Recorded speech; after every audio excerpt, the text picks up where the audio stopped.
Ever scroll through your news feed and get that, like, eerie feeling? Like it's agreeing with you a little too much? It can be a bit unnerving, right? Like it's got you all figured out. Exactly. And that's kind of what we're diving into today, this whole world of personalized news. Is it, like, actually informing us or just kind of trapping us? That's the million-dollar question, isn't it? Are we really as informed as we think, or just swimming in a bubble? Right. A carefully curated bubble of information. They even have a term for it now. Information bubbles, right? Yeah, information bubbles or echo chambers, where we mostly see stuff that confirms what we already believe. It's like, who decides what gets in our feed? Well, algorithms, basically. They're designed to filter information and show you what they think you'll be most interested in. Which, on the surface, doesn't sound so bad.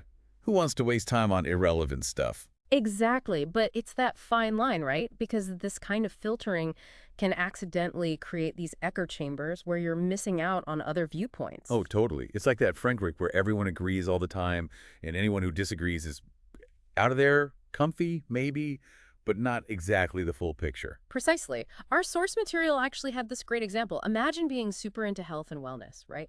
So you're constantly online, checking out the latest trends, new research. Okay, I do that. Right.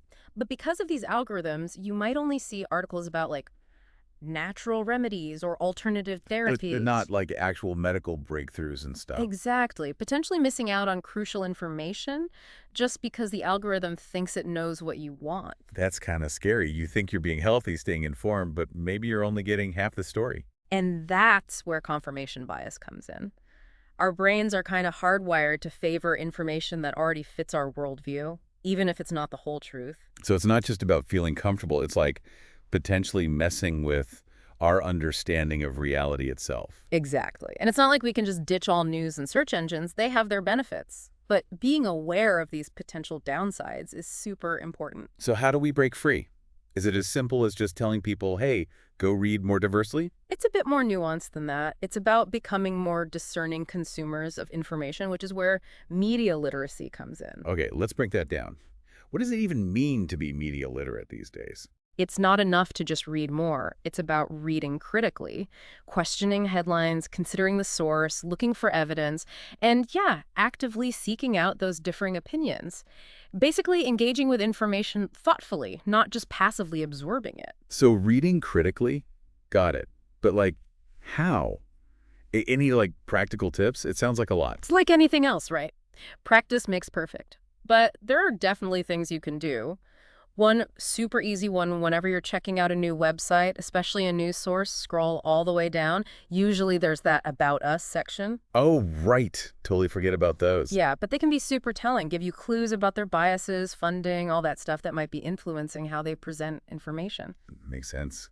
Like, I've definitely stumbled onto some shady looking sites trying to pass themselves off as like legit news. Exactly. And it's not always malicious. Sometimes it's just about understanding their perspective, their lens. Another good strategy is actively looking for those differing viewpoints, even or maybe especially if they challenge your own. So, like, instead of surrounding myself with people who agree with me all the time, I should actively seek out those who disagree. Think of it like spicing up your food. If you only eat bland stuff, you think that's all there is, but try new flavors and suddenly this whole world opens up.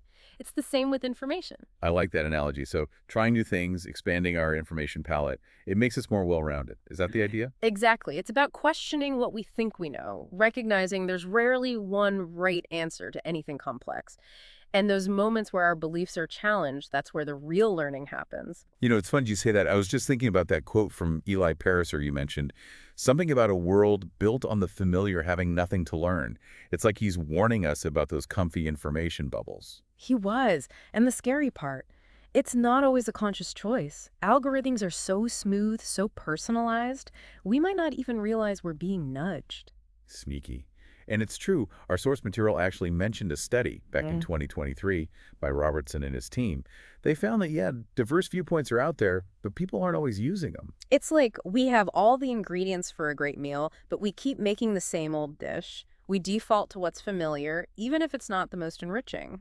So then how do we break free? It can't be easy to just, like, unlearn years of ingrained biases, right? It's like we're fighting our own brains at this point. We know we should branch out, but it's so easy to Yeah. just stay put. So where do we even go from here? You're right, it's not a one-time fix, it's a constant thing.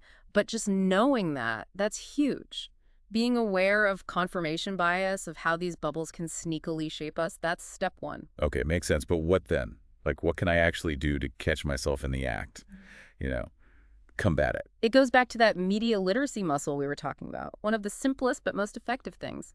Seek out news from sources you wouldn't normally read. So, like, if I usually read, say, websites with a more liberal slant, I should make an effort to check out some conservative ones.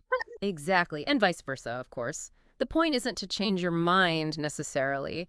It's more about seeing how the same event, the same issue, can be framed so differently. It makes you a sharper, more critical reader overall. I can see that. It's like that old saying, don't believe everything you read. But it takes on a whole new meaning now, right? With these personalized feeds, it's like we're being shown things that already fit our beliefs. Exactly. Another helpful tip, think of your news consumption like your diet. You wouldn't eat only candy, right? Same with Okay. information. You got to have that balanced media diet. Love that. Uh, So instead of mindlessly scrolling, we need to be more intentional, seeking out those different sources, those different viewpoints.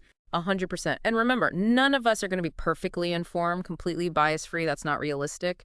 But being aware of the pitfalls, trying to overcome them, that's what makes us more informed, more engaged citizens in the end. This has been so eye-opening, honestly. Feels like I've got a lot of work to do. Any final thoughts for our listeners before we wrap up? Stay curious. Don't be afraid to ask those tough questions. Challenge what you think you know, and never stop learning. This world of information is constantly changing, and so should we. Couldn't have said it better myself. And on that note, here's a challenge for you all. This week, find just one news source you wouldn't normally read and see what happens. What feels different? What did you learn? Until next time, keep those questions coming and keep diving deeper.